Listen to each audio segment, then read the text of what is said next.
nuestro Dios tiene. Quisiera recordarles algunos tips que son muy importantes en cuanto a los atributos de Dios o las perfecciones de Dios. En primer lugar, tenemos que siempre estar ubicados y recordar de que lo que sabemos de Dios es lo que Dios ha revelado en su palabra, en la Biblia. El hombre, por sus propios medios, no puede estudiar a Dios. No puede dar una definición exacta de qué es Dios, quién es Dios, cómo es Dios. De tal forma que en su soberanía, Dios decidió, en su designio, en su consejo, manifestarse al hombre y darnos una breve reseña de quién es Él, qué es lo que ha hecho, qué hace y cuál es su relación con su creación, con nosotros. Y digo breve porque imagínense, estamos, para comenzar, que tenemos una mente finita. Nosotros no alcanzamos ni siquiera a comprender lo infinito de Dios, su eternidad. El espacio-tiempo para las mentes humanas, pues, y poder entender con exactitud lo que es Dios, es imposible, no podemos. Sin embargo, Dios, como buen maestro, Él buscó la manera, a través de las analogías, a través de las semejanzas que nosotros los hombres conocemos aquí en la tierra, hacer esas comparaciones y decirnos cómo es Él. De tal manera que es útil recordar que ningún atributo describe a Dios completamente. Ningún atributo. Dios es todopoderoso, es omnipotente, es omnipresente, es inmutable, es soberano y en fin, es santo. Pero ninguno de esos atributos por sí solo nos va a describir quién es Dios. También tenemos que recordar que todas esas perfecciones o atributos de Dios existen al mismo tiempo en la naturaleza de Dios. Al mismo tiempo, en su sustancia, en lo que Dios es. Recordemos que Dios es espíritu. Y que en esa, vamos a decir, Dios, además que ese espíritu, tiene una persona que se llama Dios Padre, Dios Hijo, Dios Espíritu Santo. Son tres personas distintas, pero es un solo Dios. Se fijan que lo decimos tan facilito y estamos cansados de escucharlo. Y lo decimos y lo repetimos, pero yo les voy a decir una cosa, yo no lo comprendo. No comprendo ese misterio. Si ustedes lo comprenden, me lo explicarán después. Pero yo no puedo explicárselo, no comprendo. Como tres personas son una sola persona y esa persona es Dios. De tal manera que Dios, cuando yo hablo de estos atributos también están presentes en Dios Padre, además que están en Dios Padre, están en Dios Hijo y están en Dios Espíritu Santo. Y todos estos atributos no describen completamente quién es cada uno de ellos. Y todos están al mismo tiempo en su naturaleza. Y cuando Dios manifiesta uno de sus atributos, no significa que está menospreciando, menoscabando o que ese está en detrimento de otro atributo. Y es lo que nosotros estamos viendo hoy en día en las predicaciones. A nosotros, y parece que nos gusta, pues, estamos acostumbrados a presentar por así decirlo, y el Señor, pues, sabe lo que yo quiero explicar con esto, porque suena un poquito, presentamos como que la debilidad de Dios. No, porque es que Dios es amor. Y le decimos a la gente, mira, Dios es amor. Y Dios te ama. Y Dios ama. Y presentamos ese lado. Pero, ¿saben una cosa? Dios ama, es verdad, pero no lo hace en detrimento de su justicia y de su santidad. Así que también tenemos que recordar y tener siempre presente que además de que Dios ama al individuo, a la persona, Dios también es justo, aplica justicia y Dios es santo. ¿Qué significa? Que Dios también un día su ira será derramada sobre toda la tierra, sobre toda la población. ¿Por qué? Porque el hombre ha ofendido la santidad de Dios. Nosotros hemos ofendido la santidad de Dios. Ese texto que acabamos de leer en Apocalipsis dice, ¿quién no te temerá, oh Señor? Miren, cuando nosotros leemos esa palabra, se nos está hablando de un culto de adoración que se hizo nada más y nada menos que en el cielo. Allí no habían infiltrados, allí no había gente simpatizante del evangelio, allí no había nadie que se coló, que lo invitaron, que es un impío, que es un inconverso. Allí no había nadie adorando a Dios que llevara una doble vida. No, Señor. Allí eran ángeles, lo que Juan estaba viendo, que adoraban a nuestro Dios. Y viene esa pregunta, ¿quién no te temerá, oh Señor? Dios es santo y nosotros hemos violado su santidad, la hemos ofendido. Tantas veces. ¿Cuántas veces lo hemos hecho? Y tiene que surgir la pregunta, ¿quién no te temerá, oh Señor? Fíjense, Dios es más grande que la suma de todos los atributos. Nosotros tomamos todos los atributos, los sumamos y Dios trasciende aún los atributos. Todas esas cosas que nosotros podemos pensar. Y todos los atributos de Dios son interdependientes y guardan entre sí una armonía y un equilibrio perfecto. Nada sobrepasa a ninguno. Todo es en perfección, como se hace. De tal manera que en esta primera parte que les estoy compartiendo podemos decir y concluir que los atributos no le añaden a Dios nada. Dios es más que la suma de todos los atributos. Y eso es lo que Él nos ha querido señalar, nos ha querido dejar escrito. Todas sus perfecciones, y en especial esta que estamos viendo hoy, su santidad, la cual fue ofendida por el hombre y sigue siendo ofendida por el hombre. Antes, fíjense, antes en la historia si usted ha leído, si ustedes han leído, yo sé que sí, sin embargo a uno se le olvida, cuando los israelitas perdieron el arca del pacto en una guerra contra los filisteos. ¿Recuerdan el significado del arca del pacto? Dios le dijo a Moisés que él se iba a manifestar en el arca del pacto. Es decir, que el arca del pacto era la presencia de Dios. A donde iba el arca del pacto era porque iba la presencia de Dios. Y los israelitas en esa guerra contra los filisteos se llevaron, traigan el arca del pacto para que ganemos esta guerra, porque Dios va a estar con nosotros. Pero lamentablemente ellos perdieron esa guerra porque la santidad de Dios había sido ofendida. El pueblo estaba dedicado a la adoración de otras deidades. El pueblo estaba viviendo una doble vida y querían también tener al Dios único y verdadero, a nuestro Señor. Y por eso ellos pierden esa guerra, pierden el arca. Los filisteos toman el arca y se la llevan.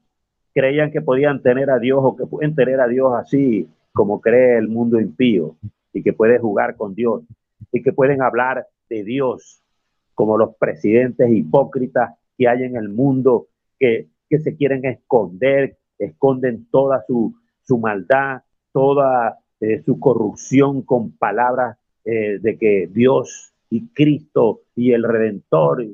No me convence, no me engaña. Dios sabe quién de verdad está llevando una vida santa. Él lo sabe. Y Dios está esperando que nosotros aprendamos a vivir en esa santidad que Él ha compartido con nosotros. La Biblia lo dice. El apóstol Pedro dice que nosotros somos participantes de la naturaleza divina. ¿Cuál es la naturaleza divina? La naturaleza de Dios. Y ahora tenemos participación. Ahora podemos ser santos también. Y Dios nos ha hecho santos. ¿Ok? Entonces, Israel perdió el arca, perdió esa guerra, los filisteos se regocijaron, pero les comenzaron a venir los tumores aquellos y todas enfermedades. Y bueno, les fue muy mal, que salieron, miren, una locura. No, tenemos que devolverle el arca a los israelitas, mano, que le den los tumores a ellos, a nosotros no. Y de la manera más inaudita, de la manera más increíble, devolvieron el arca. Tomaron 2 vacas que tenían sus becerros, que estaban amamantando sus crías. Saben que es difícil separar una vaca de una cría. Y ellos agarraron esas dos vacas, hicieron una carreta, montaron el arca allí y vámonos. Y ellos dicen, si esto es de Dios, esas vacas van a ir allá para Israel, no se van a devolver. Y así fue. Esa arca llegó al pueblo de Israel, a una comunidad de levitas. Y después que llega el arca, ya los levitas la tomaron, se pusieron muy contentos, hicieron, bueno, imagínense, celebraron, pero cometieron un error, miraron dentro del arca. Y eso estaba prohibido. Y hubo una mortandad dentro del pueblo de Israel, porque violaron la santidad de Dios, ofendieron la santidad de Dios. Y eso es inaceptable. Aquí entran entonces en juego los atributos. Pero Dios no es amor. Dios no es amor. Si Dios es amor, ¿cómo es posible que? Sí, Dios es amor. Pero no en detrimento de su santidad ni de su justicia. Dios, al que tiene que disciplinar a nosotros, sus hijos, nos va a disciplinar. Y al que tenga que enviar al infierno y destruir su alma en el infierno, lo va a hacer. No es porque Dios es amor, no, Señor. No, porque es que Dios perdona el pecado. No, mi hermano, Dios no perdona el pecado. Dios perdona al pecador, pero el pecado no. Todo pecado es una transgresión, es un acto que es contra Dios y merece el castigo. Es así. Pero al pecador Dios proveyó la manera de cómo salvarlo de ese castigo. Y por eso dice el Antiguo Testamento, sin derramamiento de sangre no se hace remisión de pecado. No hay perdón de pecado.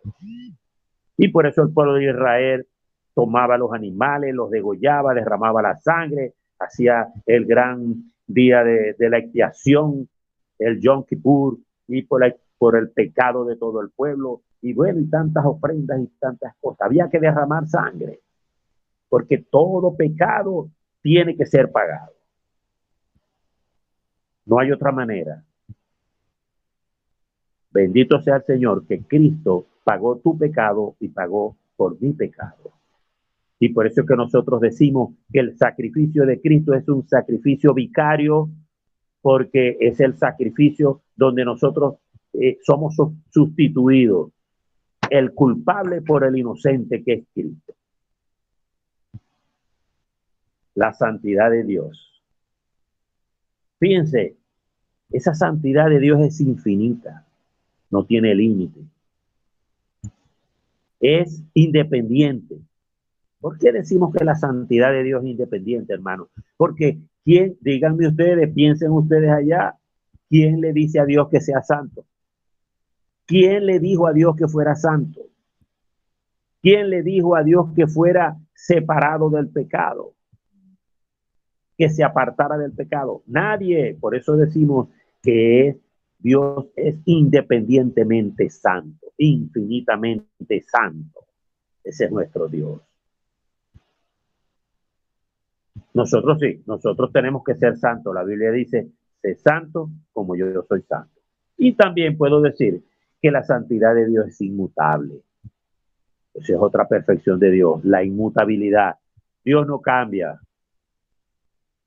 ni cambiará, ni ha cambiado. Así que su santidad es para siempre, per século seculorum, por los siglos de los siglos. Dios será santo. Y como les dije al principio, esa santidad es lo que le da la hermosura y la belleza a Dios. ¿Usted se imagina que nuestro Dios fuera todopoderoso, que conociera todo, que pudiera estar en todas partes como lo es, pero sin embargo fuera como uno de esos dioses que aceptan, esos dioses paganos que aceptaban la inmoralidad, donde habían sacerdotisas que eran prostitutas y entonces en las noches salían para a prostituirse y en el día estaban ofreciéndole sacrificios a ese Dios? Pues se ve feo, ¿no? Pues nuestro Dios no. Nuestro Dios es bello de principio al fin.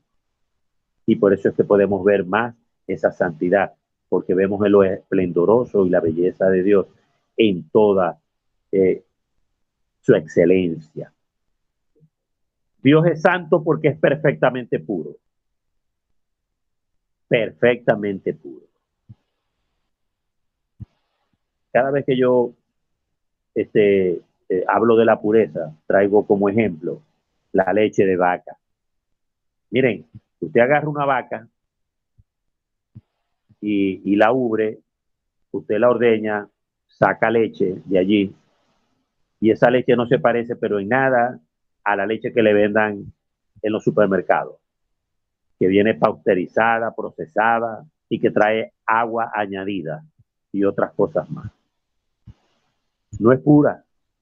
Si uno agarra ya la leche y le agrega cualquier otra cosa, deja de ser pura. Dios moralmente es infinitamente santo, independientemente santo, inmutablemente santo, pero también es puramente santo, puro, es pureza, alta pureza, ni una mancha de pecado. En nosotros tiene que desaparecer entonces, porque tenemos que ser imitadores de nuestro Dios. Los pecados, tanto de omisión como de comisión, tanto el pecado que yo cometo como el pecado, como el bien que yo deje de hacer, porque eso es la santidad para nosotros. La santidad debe tener dos facetas, se debe manifestar de esa manera, apartados del pecado, pero practicando las cosas buenas, haciendo las cosas agradables, las cosas que agradan a Dios.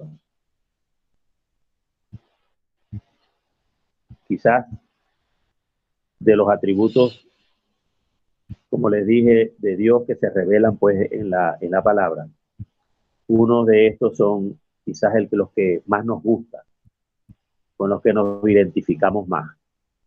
Y es precisamente con uno de los que Dios nos dice, fíjese, Dios nos dice, mira Gamaliel, tú tienes que ser inmutable. Marcel, tú vas a ser omnipresente.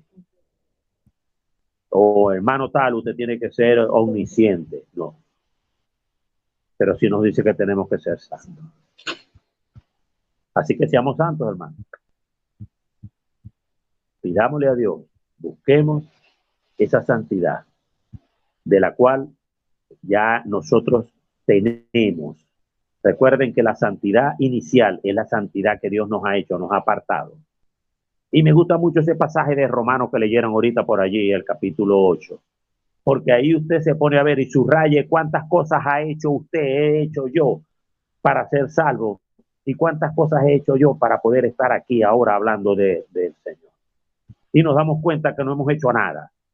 Y dice, porque a los que antes conoció, ¿quién lo hizo? Dios. A estos también llamó. ¿Quién llamó? Dios. A estos también predestinó. A estos también justificó. A estos también glorificó. Miren, la salvación de principio a fin es de Dios para nosotros. Y la santidad también comienza con Dios. Cuando Dios nos aparta para que seamos sus servidores, sus adoradores. Y bueno, la otra santidad, que es esa santidad que nos toca vivir ahora, en lo futuro, en los años que Dios nos vaya a dar de vida, tenemos que nuestra perfección, nuestra madurez, nuestra santidad, nuestro apego a Dios, rechazando el pecado y haciendo las cosas buenas, eso es lo que tiene que prevalecer en nosotros. Dios es luz y no hay ninguna tinieblas en él, dice Juan. Estoy de acuerdo. Así que bendito sea el nombre del Señor. Gracias, mis hermanos, por prestar atención a esta palabra y que aprendamos a ver la hermosura y a adorar al Señor en la hermosura de su santidad, tal como lo hizo David, tal como lo hacían en el pasado estos hombres de Dios que escogieron de lo mejor para que se adorara en el culto al Señor. Los mejores directores, los mejores cantores eran escogidos para trabajar en el culto a Dios. Bendito sea Dios, que Él nos ayude en todo momento hasta el fin de nuestros días, hasta el último aliento para vivir en santidad. Amén.